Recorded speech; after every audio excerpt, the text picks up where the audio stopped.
Dear Patriots, before the news starts, please subscribe to our patriotic channel by clicking the subscribe button.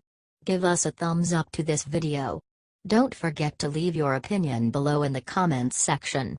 Share the news on Facebook and Twitter so you friends see it. Thank you. Donald Jr. just did something crazy in Canada that could have gotten him killed. Donald Jr. has gone and made headlines again.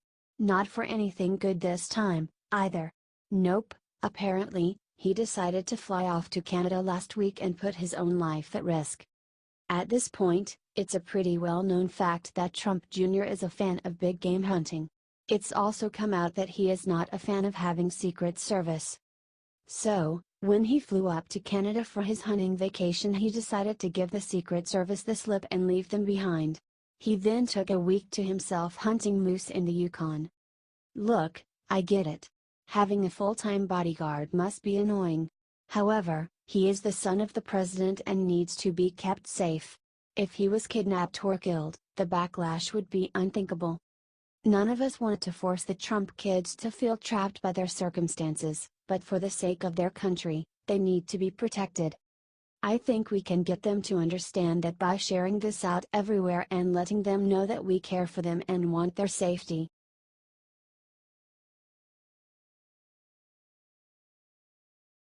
Last night Tucker Carlson broke down and said the one thing leftists did not want getting out. Apparently even a man like Tucker Carlson has a breaking point. Last night, the former Republican strategist broke down on Fox News and said the one thing the left has been trying to make America forget. Tucker made an opening plea for America to realize that leftists have neutered the term racist despite racism being a bad thing. You know, it wasn't that long ago when calling someone racist was a big deal. It was a devastating attack on a person's character, if not blood libel. Now, everywhere you look, people just barely to the right of Al Gore are being denounced as white supremacists, white nationalists, neo-Confederates. He is very right, too.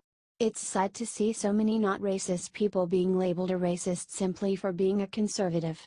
That's all it takes these days to trigger an Antifa attack. Tucker points out that Americans used to recognize that bad working conditions hurt blue-collar black folks just as bad as blue-collar white folks. The divide has never been truly racial and, as a country, we used to know that. Tucker Carlson and myself both like to believe that the Republican Party is the true party of tolerance and unity. Even if we don't agree with another Republican on everything, we welcome them with open arms to help defend our Constitution.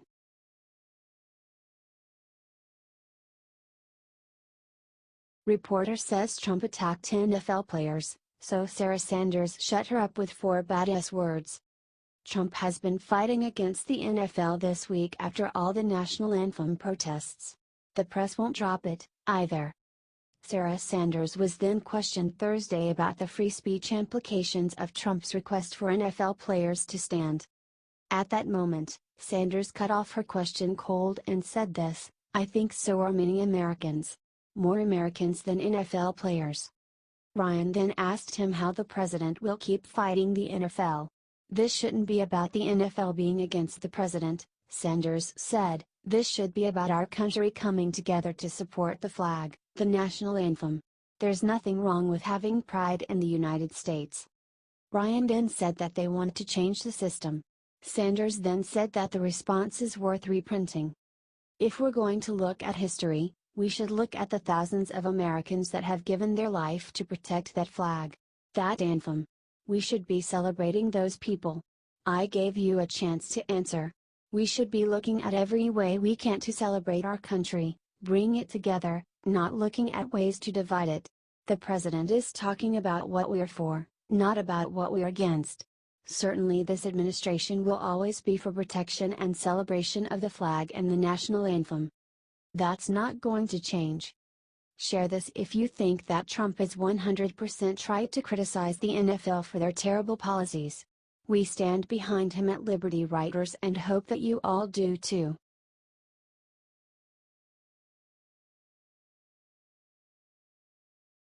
Unforgivable. Pelosi just went on camera and insulted all Puerto Ricans with one sick sentence. Slowly but surely, Nancy Pelosi is losing it. The House Minority Leader stunned the House floor on Thursday with a shameful on-camera gaffe that left Puerto Ricans furious. Even worse for the Dems, this comes on the heels of Hillary Clinton publicly slamming President Trump for not knowing Puerto Ricans are American citizens. Maybe Clinton's concerns should be directed elsewhere, especially when this meeting was conducted solely to discuss the ongoing crisis relief for Hurricane Maria. But when Pelosi took the podium after Puerto Rican-born New York Representative Nydia Velázquez, she immediately embarrassed herself and the entire party. "Thank you to your commitment to our entire country, and that includes Puerto Rico," said Pelosi. Puerto Rico may not be a state, but it's officially been part of the U.S. since 1898. This is something Pelosi should clearly know, but all she could do was dig herself deeper. In closing, Pelosi baffled onlookers further by claiming Velázquez came to America when she moved from Puerto Rico to New York. "You were born and raised there and came to America to be a stark figure here. You became one of the first women to chair an entire committee in the Congress of the United States," Pelosi said. Could Pelosi be any more ignorant and condescending? You might as well applaud Velázquez for moving from New York to California.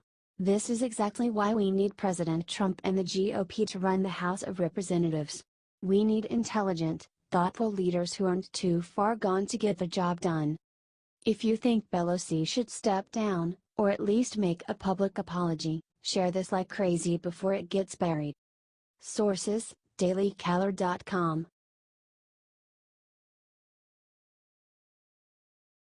Massive win. The Denver Broncos just gave the anthem kneelers exactly what they deserve. President Donald Trump has said over and over again that it's high time that NFL owners step up and make their teams stand for the anthem. Well, guess what the Denver Broncos and New England Patriots just did? Both of these Super Bowl winning teams have now pledged to stand together, not kneel, during the anthem as a show of unity with our country and our troops. The official statement from the Broncos read: "We may have different values and beliefs, but there's one thing we all agree on: we're a team and we stand together, no matter how divisive some comments and issues can be. Nothing should ever get in the way of that. Starting Sunday, we'll be standing together." The New England Patriots reportedly made a similar pledge a few days ago, although theirs lacked an official statement like Denver has. It's good to see these team owners and players taking action to respect our national anthem. There is nothing wrong with protesting. Hell, there is nothing wrong with disliking a president. But for God's sake, give the people who sacrifice so much the 30 seconds of the anthem. They have earned it.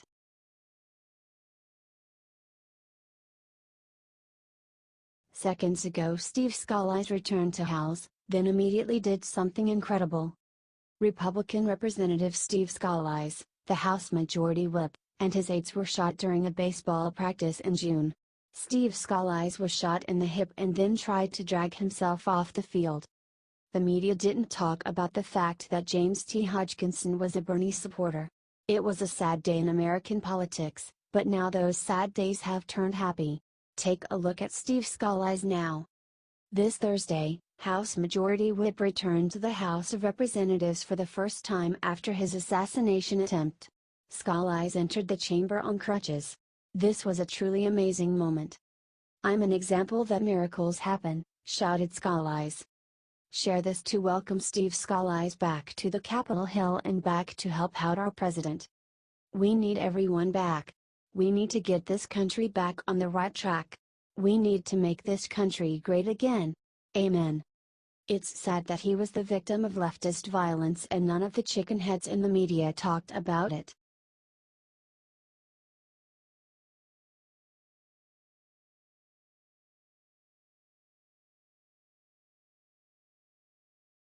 Game changer. China just bent knee and did what Trump wanted them to do to North Korea. The Commerce Ministry in Beijing said today that all North Korean businesses will close because of this. Companies will have 120 days to shut down entirely, according to Daily Mail. China has given all joint ventures with Chinese firms 120 days from September 12. This is happening at the same time that the UN Security Council voted to boost sanctions on North Korea. North Korea followed the UN sanction with a speech that declared rockets to the US as inevitable in response to Trump calling Kim Jong-un, Rocket Man. This means that China has bent the knee and is going to work with Trump. Amen. The United States has now pressed China to use its economic advantage over North Korea to help take out the threat that is North Korea. The media may be attacking Trump like crazy right now, but they cannot deny that he is helping to fix the North Korea situation. Rex Tillerson will be visiting Beijing this weekend to talk with Yang Jiechi and Foreign Minister Wang Yi. God bless our president. This is a moment of rejoicing. Share this if you are glad that we have President Trump to fix the North Korea situation. Keep fighting for a better America, y'all.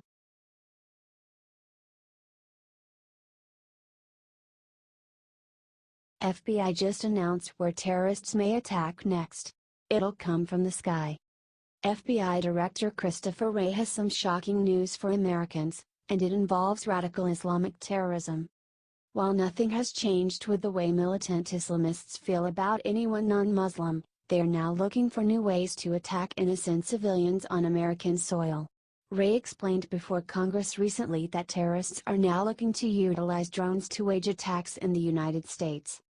He noted, "We've seen that overseas already with growing frequency.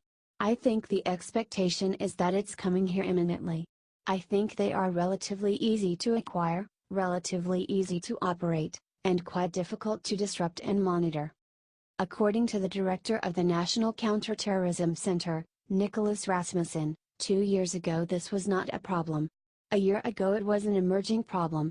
Now it's a real problem. So we're quickly trying to up our game. Rasmussen added, that could be dropping small explosives the size of a grenade. It could be dispersal of toxins, potentially.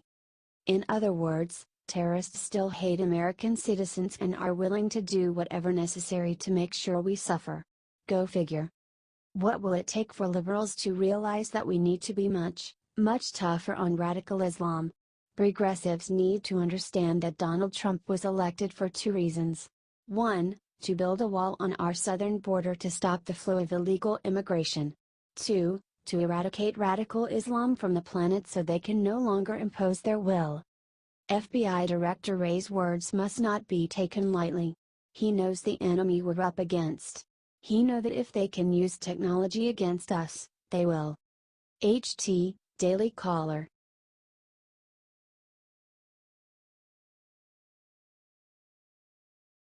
Obama was just busted for hiding something sick in the White House. Despite having been warned not to assign political appointees to career jobs, and being asked by Republicans to avoid keeping workers who opposed President Donald Trump's policies, Obama, of course, did it anyway. Burrowing is where political appointees are appointed to career-level positions by an administration that's on its way out. A GAO report just identified that, in Obama's case, 78 of his appointees had burrowed in by the time he left the White House. You read that right. 9 of Obama's people are still working in the Department of Homeland Security. And we wonder where the leaks are? Of course, I have no evidence that any of those 9 Obama people leaked anything. But that's somewhere I'd sure be looking. Senators Tom Tillis, RNC, and Ron Johnson, Republican Wisconsin, wrote to Obama, urging him not to disrupt Trump's presidency, saying that, burrowing in, further contributes to the possibility that federal workers may attempt to undermine the policies of the new president. But I'm sure that's exactly what Obama intended to do. Burrowing frequently takes place during a presidential transition. Bush did it, too. But that doesn't make me feel any better, especially with Trump's unique presidency and all that's gone on so far. If you want these Obama peeps watched, please comment watch them and share to gather comments from all you people. T Fox News and The Washington Times.